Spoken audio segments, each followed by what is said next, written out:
السلام عليكم ورحمة الله وبركاته. وعليكم السلام ورحمة الله وبركاته. إن الحمد لله نحمده ونستعينه، من يهده الله فلا مضل له ومن يضلل فلا هادي له، وأشهد أن لا إله إلا الله وحده لا شريك له، وأشهد أن محمدا عبده ورسوله، أما بعد.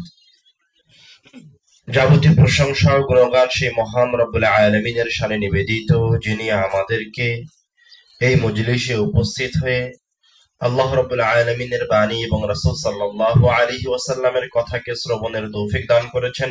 তার দরবারে জানাই লাখো কোটি শুকরিয়া, আলহামদুলিল্লাহ।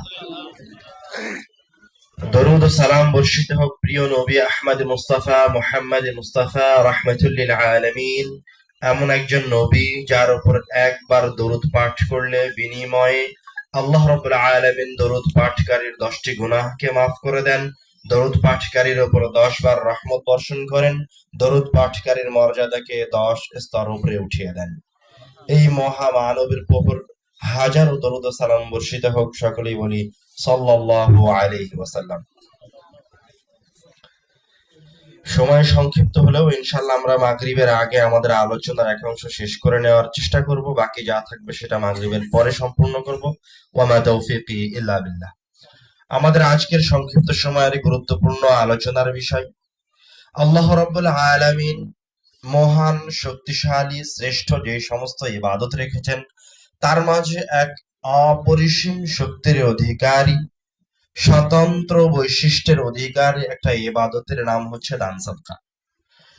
দান সাদকা কিভাবে স্বতন্ত্র বৈশিষ্ট্যের অধিকারী? সালাত, সিয়াম, হজ, যাকাত এইগুলিও ইবাদত। এগুলির সাথে দান সাদকার পার্থক্য কি?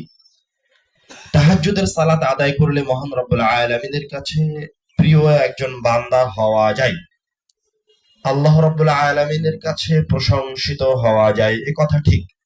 তাহাজ্জুদের সালাত আদায় করতে থাকলে একদিন আপনার দোয়া কবুল হবে, কথা ঠিক। তাহাজ্জুদের সালাতে উঠে আপনি আল্লাহ রাব্বুল আলামিনের কাছে কান্না করে তার নিকটবর্তী বান্দা হতে পারবেন, এ কথা ঠিক। কিন্তু তাহাজ্জুদ পড়ে মহান রব্বুল আলামিনের কাছে নিকটবর্তী হতে একটা সময়ের প্রয়োজন আছে।